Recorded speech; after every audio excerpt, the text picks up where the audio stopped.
What's going on, golf fans? It's your boy Gsluke here with our round 2 prop stream out there for the Truist Championship. Gonna break down all the props and bets for that side. Also look at some of the Myrtle Beach Classic props, maybe even some DP World Tour action there overnight. Just in general, getting you ready for all of your exposure for tomorrow. So hopefully we can get this weekend started off just as hot as how we started off today. Because if you guys didn't see over there on my Twitter or on my Patreon page, today ended up being an absolutely amazing prop day. You had 10 slips that we entered and hit for over an 80% rate and over 7 units of profit as well. So it's exactly how I wanted to start this event. We had a pretty good read on the golf course, thought it would play easy. And as you can see with the stat averages on the screen, we got exactly what we had hoped for. So rounds 2 through 4, they have adjusted the boards quite a bit. We're going to talk about some strategy and how to attack it out there throughout the weekend. But hopefully your week has started just as nicely out there for all of you out there. We had the Cam Davis Henley slip out there fully cashing for today. Also 1.5x cash on that Goddard up slip that I think we had out there with Hovland. Either way, it was profit out there for our round 1 prop stream. We're going to try and make it all 4 days this week. I'd like to have a full sweep across the board, which we've had once or twice this year, but it's been a couple of weeks since we've had that full sweep. So let's get after it and have ourselves a day. We got Joseph down there in chat already. Welcome on in. And because we had ourselves a day for the prop side, poured ourselves a little bit of Blends whiskey in the cup. And I know my guy Joseph is a big fan of the blends. So cheers to you out there, Joseph. And yeah, we're still going to keep it easy here tonight. But now we'll pour ourselves a nice little glass of whiskey as a nightcap out here after that sort of day. So on the screen here, you can see some of the averages out there from round number 1. And for the sake of the next 10 to 20 minutes on here, we're just going to focus on the Truist Championship. So later on, when we're actually building slips, we might incorporate some of the stuff down there towards the bottom. But let's focus on the top, at least for the main event this week. Scoring average was easier than 3 strokes under par, 3.21 like you see. And at the par 70 setup, it is a 66.79. So an extremely low scoring average that we don't see all that often. Birdie average was about 5 per round. Bogey average just a hair over 1.8 per round. And even the fairway and green averages were a lot higher than what we typically see, which I kind of called for, knowing that this was going to be a short, soft golf course. Now, tomorrow with some of the changing weather conditions, I think it's going to get a little bit harder than what we had for round number 1. So not to get too far ahead of ourselves, but it's going to be cooler out there round number 2. Also potentially some rain during play, on top of the fact that you might have some tougher pin locations out there in round number 2. So though the averages are all very favorable and they will still be pretty favorable out there for round number 2, they might not be as low out there from the scoring perspective.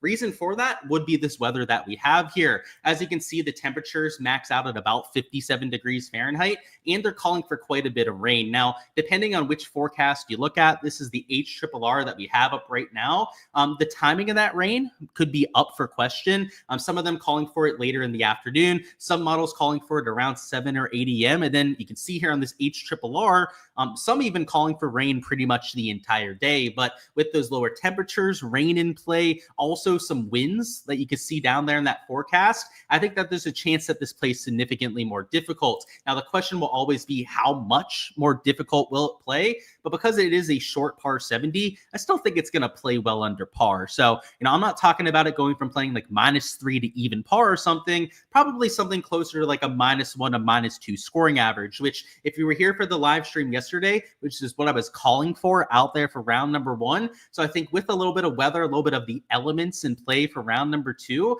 that you're going to see it play like what I expected heading into this kind of a week. So, it was definitely a well-welcomed, surprise seeing the course play as easy as what it did today. Because as you know, all the props that we took were positive stance props. So if anything, we were hoping that it would have played a little bit easier, and that's what we got out there for Thursday. But if you take a look at some of these other models just for full completion here, you can see the variance out there with the weather. Like if this RDPS ends up being the most accurate, there could be a really good window from about 9 until about noon with low winds and a soft golf course where it might actually even play easier than what you had for round number 1. So I don't think this weather situation is completely straightforward. I don't think that it's 100% going to be more difficult, because you're going to see on some of these models like NEM, for example, they've got some rain before lock, so overnight rain to soften up the course, and then a little bit of a window. Maybe that's why they moved up the tee times. By the way, if you didn't already catch it, they did move up the tee times from 11 a.m. Eastern out there to about 8 a.m. Eastern time to kind of take advantage of this potential window. where you could have a lot of low scores out there. So it's not what we want to hear, but it is a very volatile weather situation that could really go one direction or the other. I would say that it's going to likely play at least a little bit more difficult. But if it's this NEM forecast or even this HRDPS that ends up being the most accurate, it might not be 2 strokes harder, like I was saying, right? It might be closer to that -2 scoring average in that kind of scenario, just because the winds wouldn't be as big a factor. So it's not an ideal situation just because the weather forecasts are all over the place, but it's what we have to work with out there for round number 2. The next thing I want to look at is to go through some of these pin locations. So let me actually bring up the leaderboard real quick so we can go through all these holes by hole. So let me bring up the shot tracker real quick, and we'll go through all these as a group here because the weather might make things a little bit more difficult. But let's see what they're doing with the pin locations. They posted this about 10 minutes before we went live over here, so I didn't have enough time to go out there and fully break them down quite yet. But if these are going to be easier than round 1, maybe it makes up for some of that scoring condition difference. And if they're harder than round 1, right, then maybe it is even harder than what we're ending up thinking. So it's a double check on that and see what we're working with. And by the way, any props later on that you guys want me to deep dive, feel free to go ahead and let me know down in the live chat. But we're going to go through pin locations here, and then we're going to go through the prize picks and underdog side. So if you're here for those props and whatnot, just sit on by out there for the next 5 minutes. We're going to make it really good sure of what to expect with these conditions. This cup, by the way, I don't know if you can see it over there. It's got ridges to it. And if you're not careful about where you're sipping, you can miss your mouth with the whiskey. So I was making sure not to do that right there. So hole number 1 is in this back left corner, which it was in the back middle today. So it's not really that far off. It's a little bit less deep into the green out here in round 2. And that sideboard to the left is going to be a little bit more useful. I thought today that this backstop was going to be a little bit more of a factor, but players really weren't spinning it off of there. I don't really know the reason for that, because the rest of the golf course was extremely spinny. But for whatever reason here at hole number 1, not a lot of people that were able to use that backstop. Now that there's a little bit more slope here to the left side, I actually think this pin location could be a little bit easier on what you had for the first round. So it's a little bit shorter, a little bit closer to the sides for sure, but I do think that the slope is going to be a little bit more helpful there. Next up, we have hole number 2, which is a front pin location. So it's over here close to where my cursor is right now.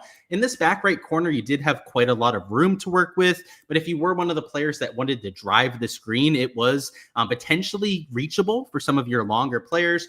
Sam Burns, a Benny and a Rory McIlroy were players that took it on out there off the tee. With this pin location, it's going to be a little bit of an easier up and down. And if you guys were here for the live stream yesterday, you will remember when we were going over hole number 2 that I thought when they had this front pin location that there's a chance that they're going to move up the tee box because of the fact that you have the down slope in the front here. And there's no way for us to know beforehand whether they're going to decide to move up that tee box or not. But if they did, I think it would make this whole, be a higher birdie percentage for sure out there for the field. But I think it'd be an intriguing one from the just setup standpoint as well, because it's not a super easy up and down out of that bunker. Hole number 3 is your first par 3. That one is in this front right corner. It's over here about where my cursor is right now. It's a shorter shot in. It will be about 155 yards if they tip it out. If they move up the tee box a bit, it might even be a wedge out there to that front right hole location, which I would say it's going to play to about the same kind of average as today. Reason for that is you might see more birdies out there to that front right corner, but it is a little bit more protected. You've got that right side rough that comes into play, this bunker in front as well, which it's not the worst up and down from either miss, right in front or over there to the right side. A lot of these tour pros are going to be able to handle that and get up and down, but you are going to see a slightly higher birdie percentage as well. So I would say that you're not going to see a big difference, at least with the pin location here at hole number 3. Wind direction and wind strength is also going to be another factor to consider. So, though the pin location might not be that much harder, I think the scoring average here at hole number 3 will be at least a quarter of a stroke, maybe higher there, because of that wind in that tough front right pin location. Next up, you have hole number 4, which is in the middle left of this green. It's also got a little bit of a side stop to the left. So your drawers of the golf ball, so like an Eric Cole's a predominant drawer, same thing with a Sepp Straka.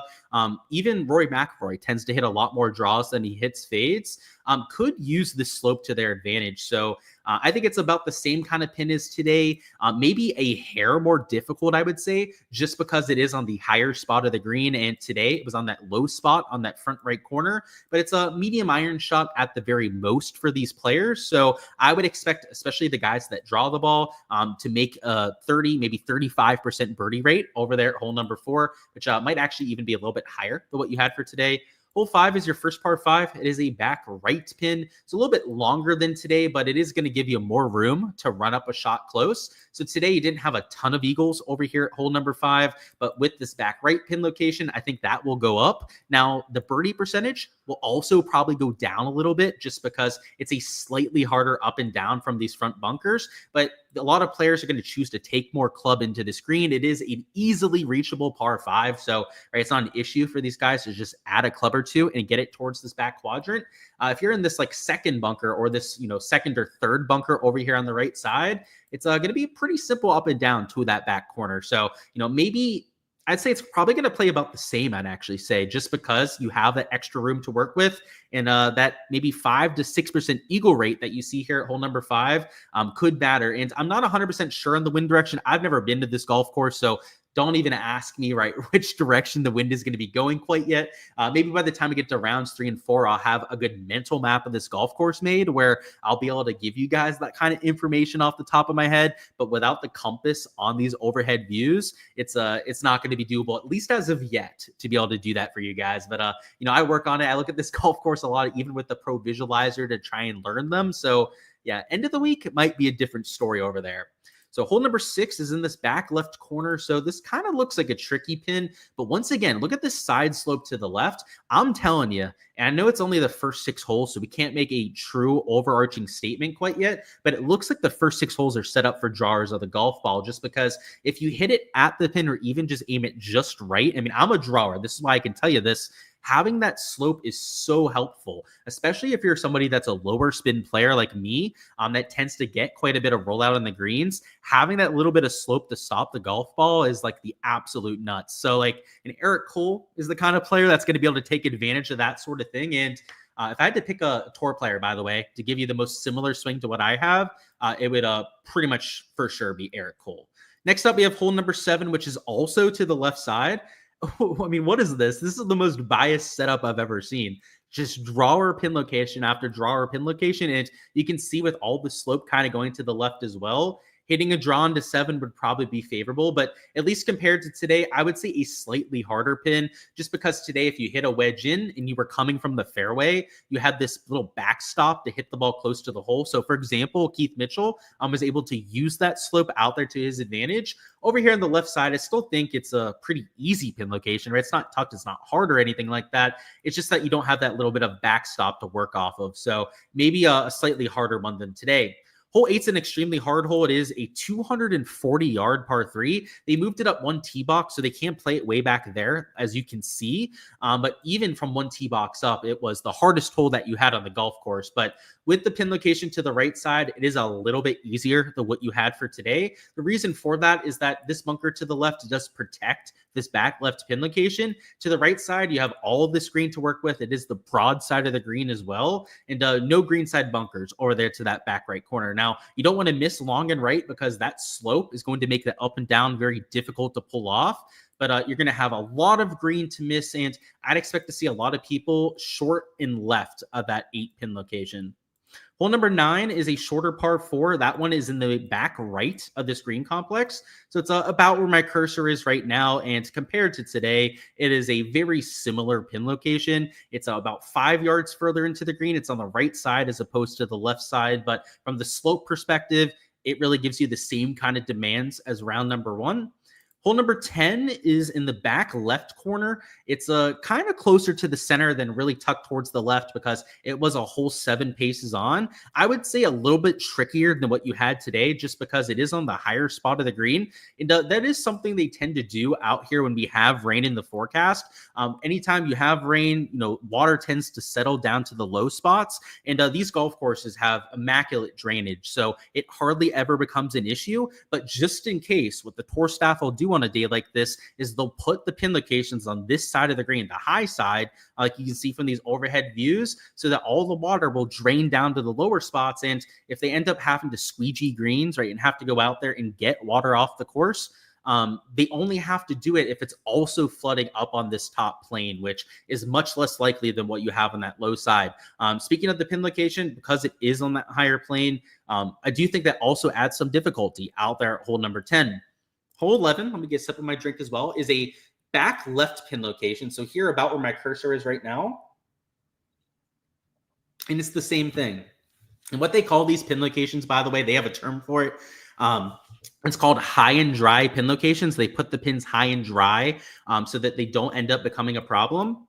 And the issue for that is that they're a little bit trickier than what you have on the other side. So you do have a little bit of backstop here that you might be able to work the ball off of. Let me just double check how far into the green that one is.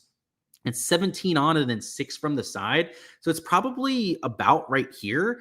You can kind of use that slope that's behind it, but it's a solid 5-6 paces behind it. So I don't think everyone's going to be able to do so unless they're coming from the fairway. So 11 looks like a kind of tricky pin location. And worth noting that there at 11, it is 486 yards. So unless you hit a perfect drive, you're going to be hitting a pretty long iron shot in.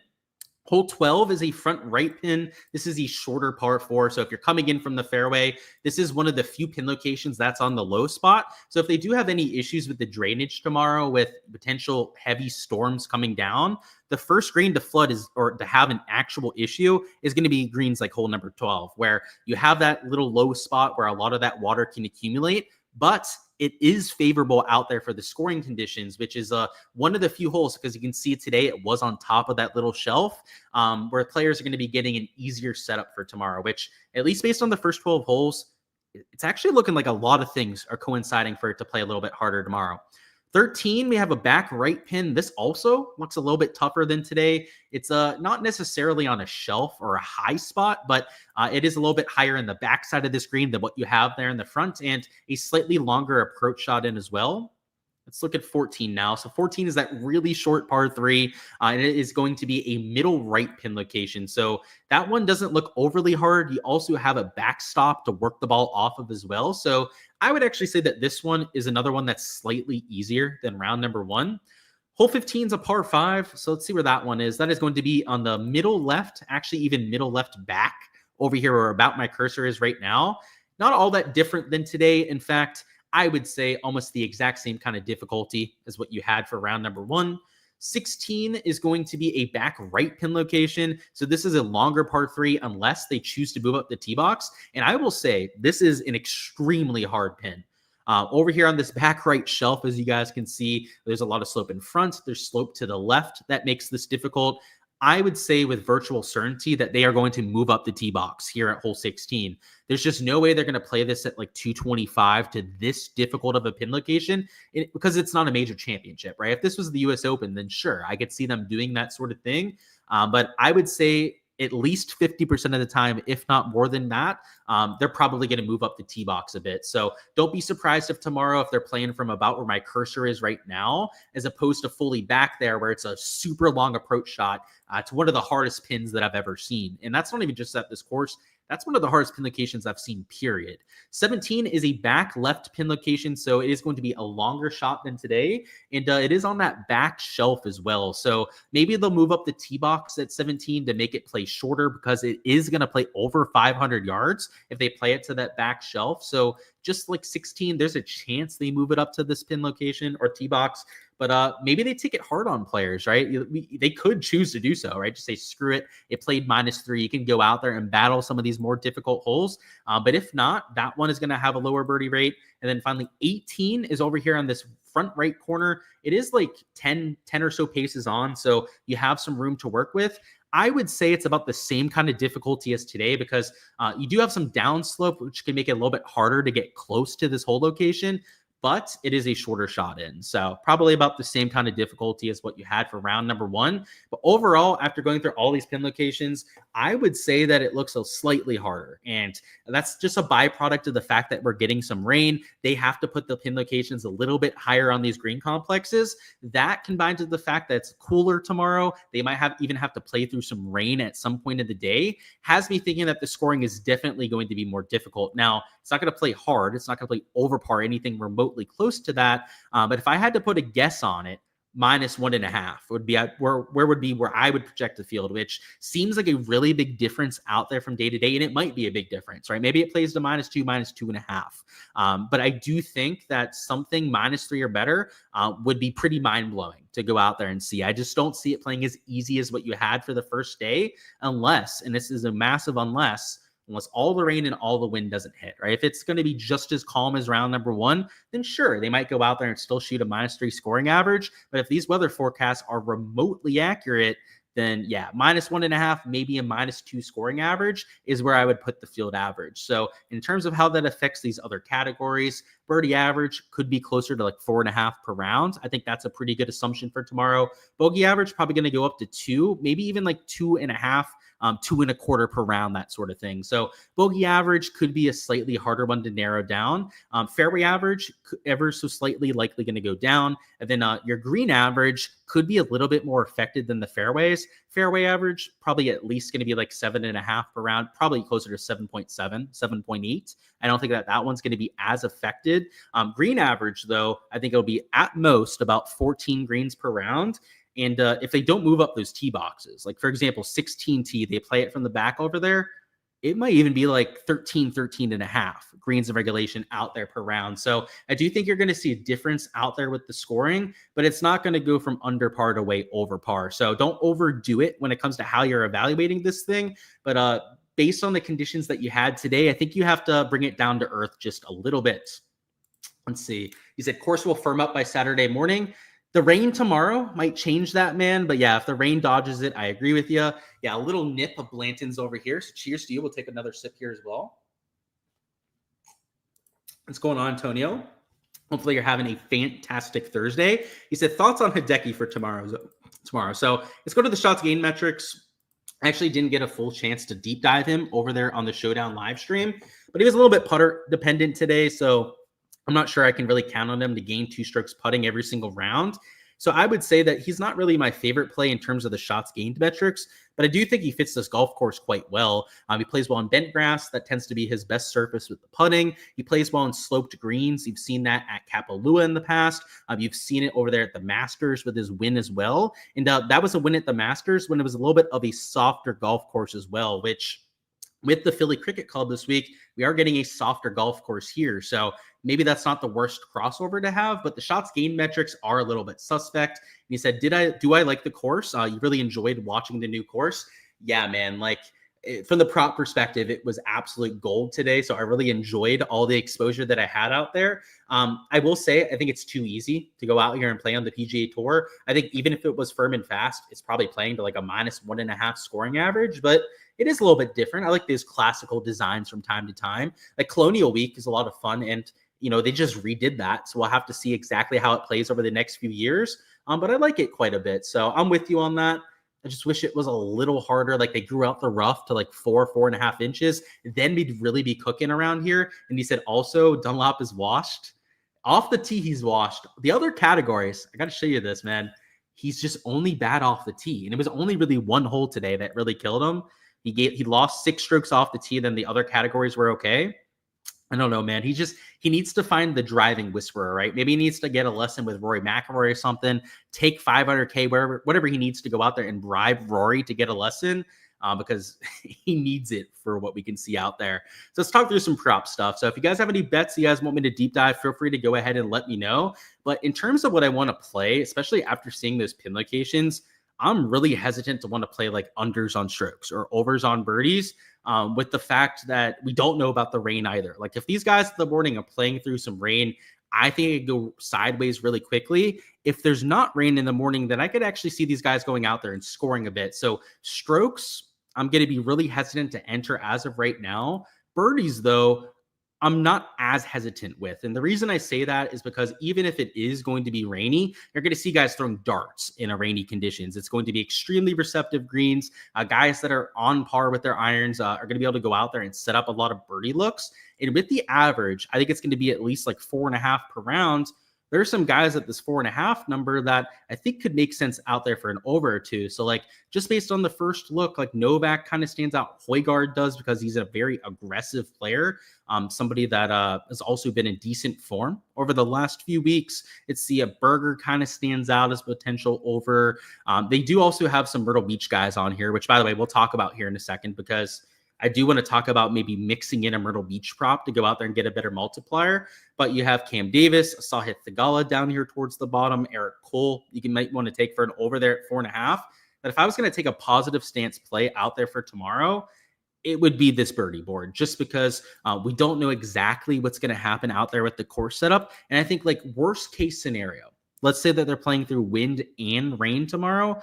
Birdie average is still going to be probably 4.25 per round. Like you're still going to see a lot of guys going out there and making birdies because it's a short golf course. You have a lot of wedges into greens. And yeah, even if you have to combat the wind, the ball's going to stick exactly where it lands. So these guys are going to be able to find some sort of success. So just looking at this board here, let's see what we can find for like some plus EV value. Let's go to the birdie or better board and see what we have posted. So Keith Mitchell's juiced way towards the over. Let me see if we can find anyone on here that's also posted on Prize Picks. So let's see, do they have Keegan up here? Maybe like a Justin Rose. Let's see. So Keegan, no birdie or better line. Let's see, Justin Rose, no birdie or better line.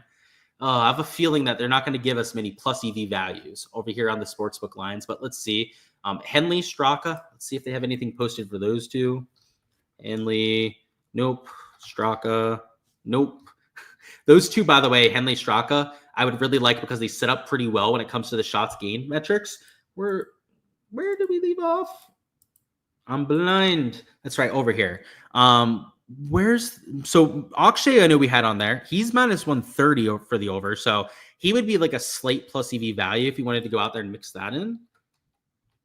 Let's see. Akshay, get on here. Get in my shopping cart, Akshay. There you go. Let's see what else we have. Homo minus 125. Homo's in terrible form. No, thank you. Finau's minus 125. Same thing with Sibu Kim. He's also at that same number. Gerard was on the board, but he's juiced towards the under. Berger was on the board. He is minus 135 for the over. So he might be a potential target. You take there at 4.5. Let's just see all the options that we have available. So there's Rasmus, who's also minus 135. So let's throw him in there just so that we remember exactly who we can choose from. Stevens, Thompson. Does Thompson have one? Thompson played well today. So let's see. Nope, nothing posted for Thompson at all, actually, over here on these sites. Corey Connors, I don't think has anything posted. If he does, that would be sick. Let's see, though.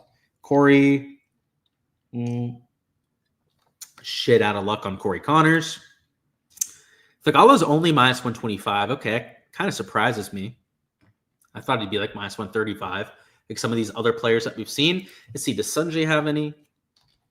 Let's see, probably not, right? Because he's minus 140.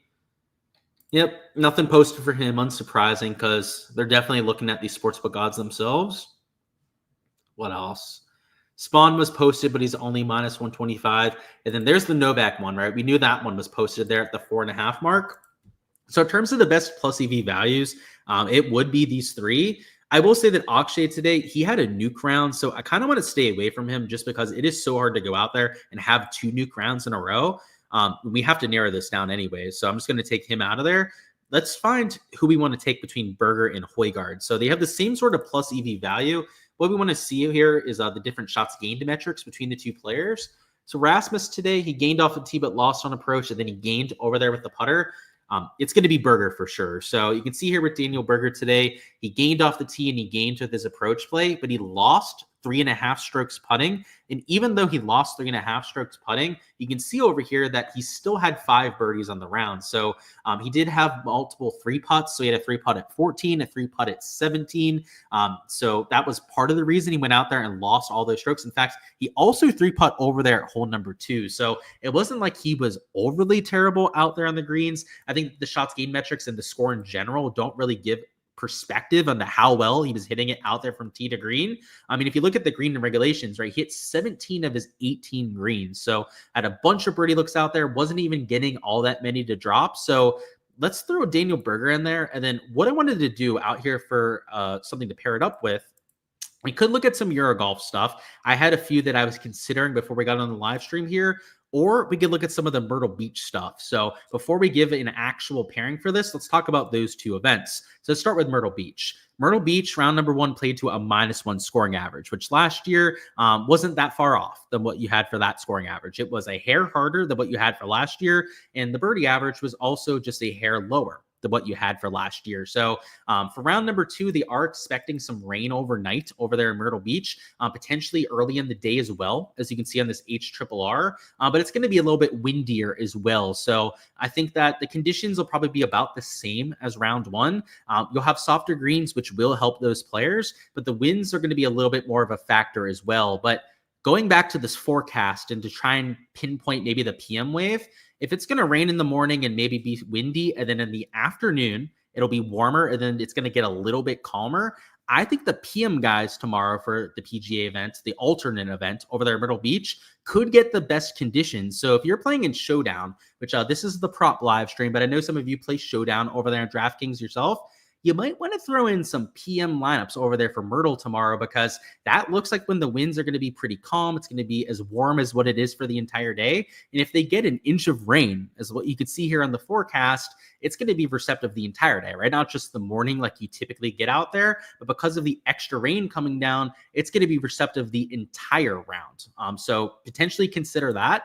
And if we were going to use that to our advantage, maybe we take some unders on players that are going off early because the conditions don't look as conducive. So let's go over to that board. Let me see what we have for the value on the sports books. I thought they had a lot of guys juiced under, but let's see what they exactly have for the odds. Let me see what they have for Thorbjorn. He played really well today, so it is going to be a tough fade, but you can see there he is -135 for his under, right? So just like Berger, is a slight plus EV value because he was the -135 for the under. Maybe we fade Thorbjornsen, hoping that it rains or it's super windy out there tomorrow morning, and he can't get to 5 birdies, which compared to today would be 1.2 birdies gained to the field, which is not easy to do. And I know Thorbjornsen is an above average player out there in that sort of field, but in my opinion, he's not the absolute nuts out there in that field. And I'm not sure if we can look at the stuff from Myrtle Beach. Let's see. Maybe they have it here and bet the number. I think they might. Ooh, look at that. We do. We have the stuff over here for this alternate field. You can see Thorbjornsen today, Thorbjorn Olesen. I keep saying the wrong thing. I'm mixing up Michael Thorbjornsen and Thorbjorn Olesen over here. They can see he gained 4 strokes putting today. So he had a really low round. He is over there in T2, but he tees off in the morning when conditions are going to be a little bit harder. Tee time is at 6:50 a.m. So it's going to be going off even potentially during that rainstorm. If there's a rainstorm, that could make things a little bit harder for him. On top of the fact that he was so putter dependent today. And we don't always get these shots gain metrics for these alternate field events, which is kind of nice to have in our back pocket, right? We don't have to be completely in the blind when it comes to some of these players, but let's see who else they have up here. So they also had Harry Hall. Let's see what they have his odds at. Because, right, maybe he's a better play than the other one. So he's also -135. Let's look at the shots gained metrics between these two. So Harry Hall also was a little bit short game dependent. So I wouldn't be against also taking this Harry Hall fade, but just to go to some of these stat averages. So let's go over here to stats. Let's go to scoring. It'll finally get here in a second. I know the PGA Tour app likes to take forever. And let's compare the two this year, right? Let's go between Thor's birdie average, and then we'll also take a look at what we have in the other case. So Thor is 103 out there on tour when it comes to birdie or better percentage. Harry Hall, on the other hand, is number 9 on the PGA Tour when it comes to birdie or better percentage, right? So if we were going to choose between the two, I would much, much rather fade Thorbjorn Olesen because he's first off older. He doesn't hit the ball as long as a Harry Hall. And he's got the same sportsbook odds despite ranking way lower out there in the category. And on top of that, he was also more putter dependent than what you had there with the Harry Hall. So the first slip that we're going to take out here for today is going to be these two over here on PrizePicks. And the beauty of mixing both of these events together is that you can get a full 3x payout. And it's not like there's correlation between these two. So it's not like we're getting the 3x payout and we shouldn't be out here on this kind of slip. But it is better than the 2.75x or the 2.5x payouts that you sometimes get on PrizePicks for correlation. So that'll be the slip that we take over there on PrizePicks. On Underdog, let's see what we can cook up over here. So I'm hoping that Underdog also has the stuff posted for the DP World Tour, and it does look like they also have the DP World Tour stuff up, so that we can mix in something over here for a combo. So let's start off with the DP World Tour breakdown. So you can see down there towards the bottom, it played over par out there in round number 1. So the scoring average for last night, I should say, was 0.66 over par. And at the par 71 setup, that is a 71.66. And the birdie average was just 2.98 per round. So obviously playing pretty hard. And let me see. Do I have... Where was it at again? All right, let me bring up the European Tour. I don't even remember the city to look up for the weather forecast because it's in Turkey. I don't know Turkey. I'm an American. Don't blame me. That's just us Americans. We're not very good with the geography at times. So there's that. Let's see what we have for the weather. So I'm hoping that they have this updated to show us the actual forecast in the area. Let's see. Does it? So yeah, it updated to go to the next day on here. So let's do that. All right, so it's going to be not a ton of wind early in the day, it looks like, over there on the DP World Tour side. It's a little bit cooler than the first day, but wind-wise, it doesn't look like it's going to get nasty on the DP World Tour until the afternoon. But in the afternoon, it's going to be hotter, so it'll start to bake out a little bit, and it gets into that 5 to even 15 mile an hour range. And down here, these are the sustained winds that they have on here. The gusts are going to be even higher than what you have here listed. So though it doesn't give us the exact numbers, probably close to like maybe 20 miles an hour of wind gusts over there in the afternoon, which was actually stronger than the winds that you had for round number 1. So if we were going to take anything over here on the DP World Tour side, I was looking at fades, and I ideally would want to fade guys that are going off in the PM wave. So let me see if we can find guys that are in the PM, because I'm not even sure that. Let's see, why is it do? It is so annoying. How can the DP World Tour not fix their shit and just get it to stop doing that at some point? Anyways, Rafa Cabrera-Bello was the main fade I was going to go out there and play, and he's going off in the PM wave. So that's when the winds were going to kick up a little bit. And I hate to pick on my guy Rafa, but I also need to bring up the stat averages to show you guys this. To say that he's been struggling would be like the biggest understatement in human history out there with his sort of form. What you'll see with Rafa Cabrera-Bello is that he's lost strokes to the field in all but one event in the last 25 starts. So this is 25 starts that you have on here. He only gained at the Bahrain Championship, and that's when he finished in T24. It's a bunch of missed cuts. It's a bunch of just hardly making the cuts and losing strokes to the field. And I averaged all these out before to get the average shots gained per round.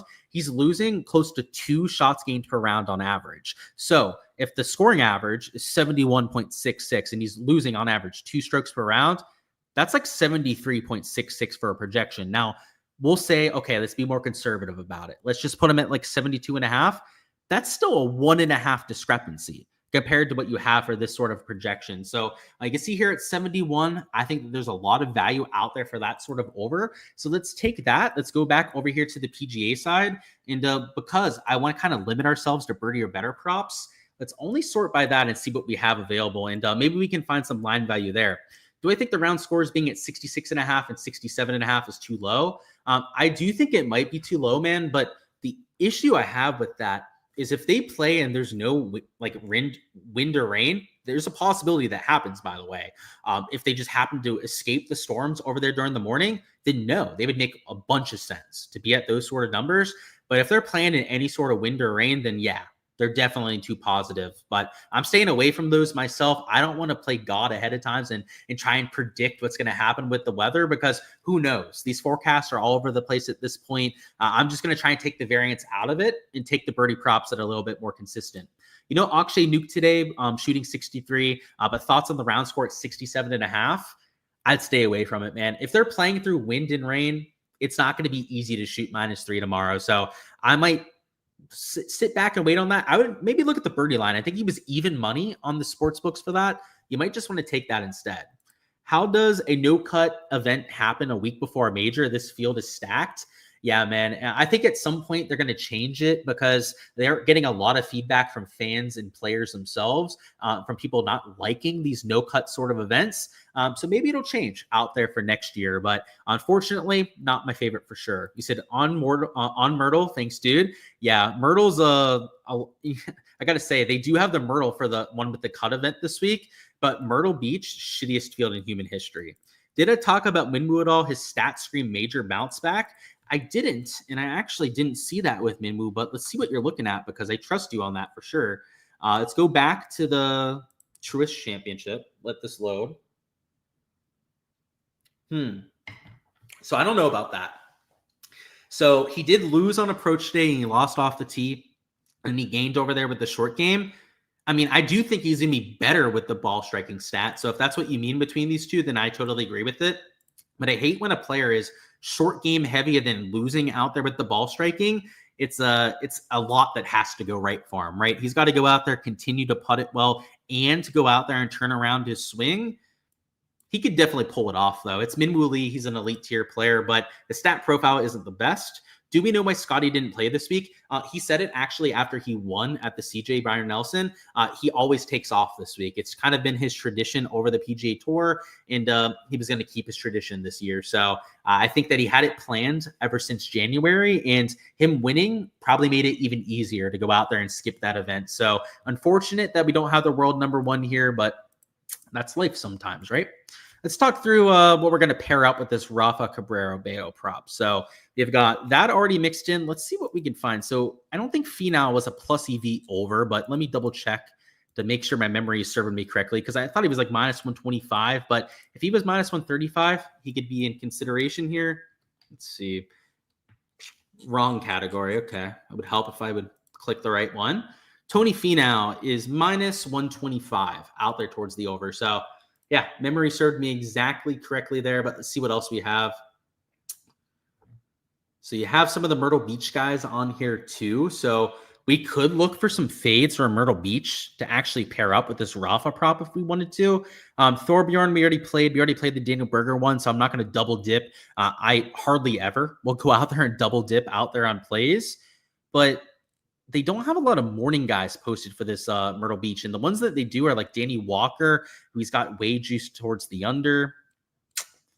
So yeah, maybe not a fade for Myrtle Beach. Maybe we'll have to just try and take an over here for PGA. And we could look at Henley here. Like, it's not the worst payout, 2.67x out there for taking that sort of over. I've got to tell you, after seeing Henley today and how he played, I really think that he's due for a little bit of a bounce back. Like, he missed so many putts from 7 to 10 feet. It was ridiculous. He had 4 in a row starting on his backside today where he missed putts from within 10 feet out there for birdie. That feels extremely unlikely to happen out there multiple days in a row. We could go to the Akshay over in birdies, right? He was juiced towards the over like we saw in those books before. Just to get an exact number on it, was he the minus 135? So minus 130 out there towards the over. He could be a potential lean that we would take out here with Rafa. See, can we beat it, though, is the question, right? You always want to make sure, is there other value that could be better than what we have right here? Let's see. Will Zalatoris? Not really. Not the kind of guy I want to play. Let's see what Ben Griffin is for the over. He's a good birdie maker. He's actually juiced towards the under. Okay, I don't agree with that. Compared to some of the other pricing that we've seen on here so far. Steven Jaeger. Okay, yeah, I want to look at that one. Jaeger's, he's a good birdie maker. Minus 120. Oh, that's kind of surprising. I thought they'd have some of these guys juiced a little bit more towards the over, like even Grazerman. Let's see where he's at. Minus 125. They must really think it's going to be a little bit harder tomorrow. And I don't disagree with that take whatsoever. It's just kind of feels like they've overdone it a bit. Davis Thompson, yeah, he was like minus 120. I think we looked at that one before. Sahith, I'm assuming also. Yeah, minus 125 out there for that sort of number. So they've aligned these with the sportsbook odds almost exactly, it looks like. Let's see what Cam Davis is. Actually, even juiced out there towards the under. Maybe we've paired up with the Myrtle Beach fade just because they've screwed us with the multipliers out here on a lot of these props. We could even consider fading some of these guys for PGA just because if the average is 4.5, that doesn't mean everyone's going to go over that 4.5 number. Let's look at Stevens and Hoagie first, though. I'm guessing those are probably also like minus 125. Yeah, could have guessed it there with Stevens. Let's see, Hoagie also actually even juiced out there towards the under. Yeah, I think the easiest value to find for us over here on this kind of board is going to be fade value, like almost undoubtedly. So let's just take what they're giving us. Let's find the best fade value that we can. And I'm actually going to do it over there for Myrtle Beach just because the average was at 3.5, 3.8. And I think we can find some guys that are well below average players. So just going off of memory here, let me see. We can look at Toasty, but Toasty is a pretty good birdie maker. Putnam, he's at 3.5. So we probably wouldn't want to take that sort of under. Roy's already has that multiplier on him as well. Okay, so let's look at Taylor Moore. We got to go to the other event, though. So 1 second. Round props. Pretty better. Let's look at Taylor Moore and then Toasty. So Taylor Moore, he is minus 135 for the under. Let's look at Toasty. He's also minus 135. So maybe one of those two could be the kind of pairing that we'd go with. So let's throw both in there for now so that we have them. We can remember them. Who else from the One Flight Championship? Let's look at Pot Guider. See where they have his odds at. He's closer to even money, and I like Pot Guider this week. I actually bet him outright, so I'm okay staying away from that one. Who else do we have to choose from? So Kevin Yu, he's a good birdie maker, though, so I probably don't want to fade him, but just want to see what the odds are. He's also at that minus 135 number. Tom Kim, I'm not going to fade. He's the best player on that field. I know he didn't play well today, but I'm still going to stay away from fading that sort of guy.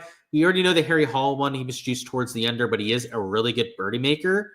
So the best ones here probably are these two. Probably is Toasty or Taylor Moore. I like Toasty, though. I kind of don't want to fade my guy just because he is such an aggressive player. He goes after every single pin. So even if it is going to play a little bit harder, I think he's still going to be able to set up a lot of birdie looks. And looking at this now, Taylor Moore has an early tee time. So remembering from the weather forecast before, Myrtle Beach looks like it's going to be a little bit windier out there in the morning hours, potentially even rain during play. So yeah, if we were going to find a fade over there for that side, it'd be these two that we go out there and enter. So we've got the two-man slip over here that we entered. We also have the two-man slip over here on Underdog that we're going with as well. These will be far from the only pieces of exposure that I'm taking for tomorrow. So for all of that, make sure to check out my Patreon page for my round 2 exposure. On there, I post every single prize picks and Underdog slip that I take. I post all these stat averages as they come in so that you have them over there for all of your research. I post the weather reports over here as well so that you have those over there for your disposal. And on top of just giving you guys the slips that I enter, I give you guys all the projections and analysis behind it as well. So you can learn the types of edges that I'm looking for over there on my plays. You can see exactly how I'm handicapping these kind of events so that in the future, right, you know how to do it yourself and eventually can learn to go out there and make all of your own plays. You can cancel your subscription to my Patreon page eventually and learn to fish for yourself out there on those waters, right? I'm not somebody that thinks that you should just be paying for picks your entire life. I'm somebody that tries to teach my community and teach everyone that follows my stuff exactly how to go out there and do it yourself so that you have that knowledge and can pass it on to others. I want to make this community even better at going out there and betting so that you can enjoy the golf, enjoy all the action without having to go out there and deposit out there on these sites every single week. And if you can find a process like mine that is profitable long-term, you can make some side money out there on it as well, right? It's nice. I actually do it for a living. I've scaled it the full way out there to doing that. Not to say that everyone out there is capable or should go out there and do that sort of thing.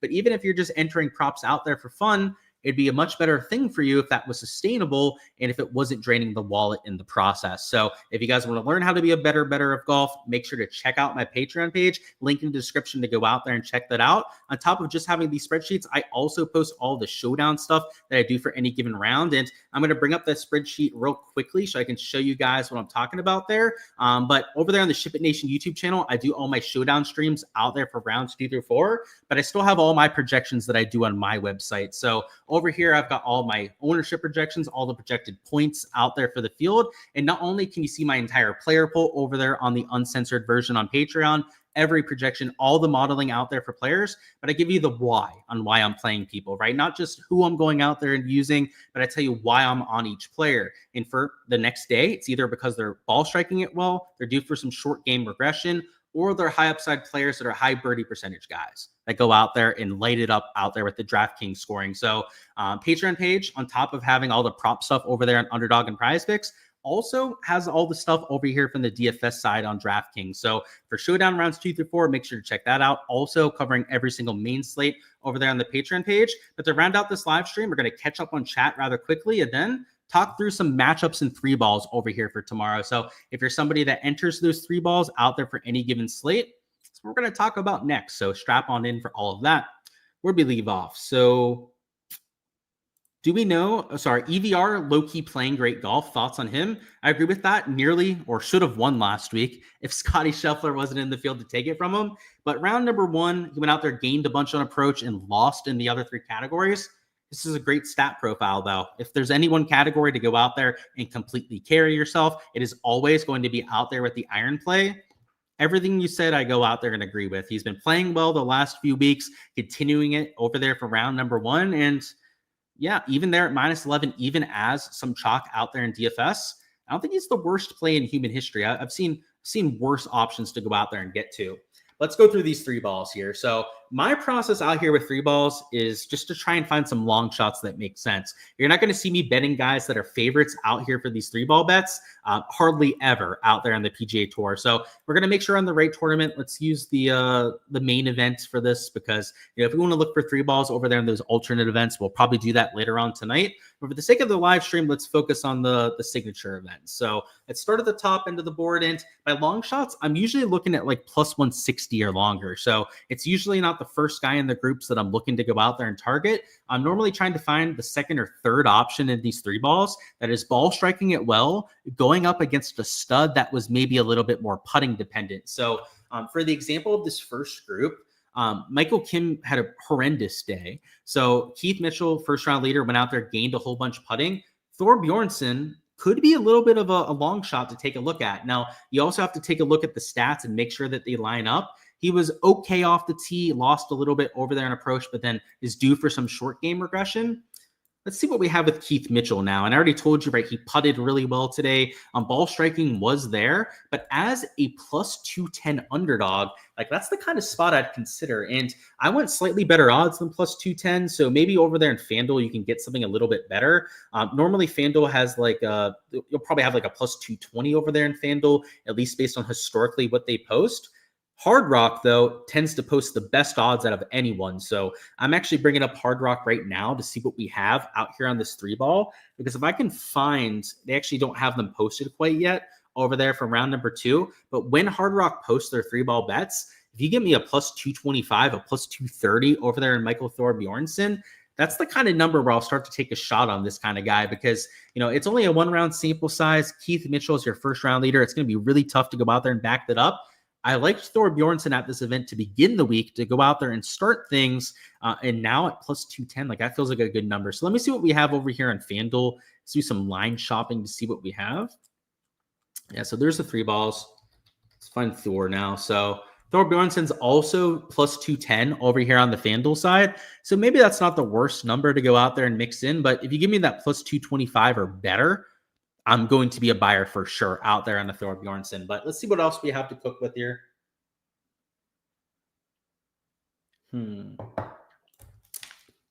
Maybe some Rose at plus 200. Now, Lowry and Keegan both played well today.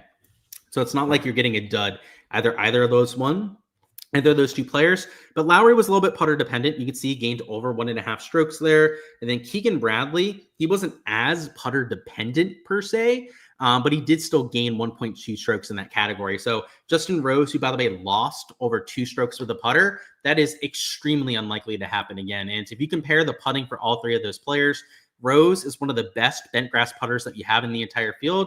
The other 2 are average at best when it comes to the bent grass putting stats. So let's see what we have over here, actually. I feel like they might have them at better than plus 200. In fact, they have them at plus 210 over here on the FanDuel side. You give me plus 225 on Justin Rose, and I'll take a shot on that 3 ball matchup as well. So still nothing posted on Hard Rock Bet. They'll probably getting to it over the next 30 minutes to an hour. Depending on the pricing that's available, those are 2 guys I'll be eyeing up. But who else do we have on here? So you have Morikawa Hovland versus Clark. Clark lost 3 strokes on approach today, or else I'd probably consider that one.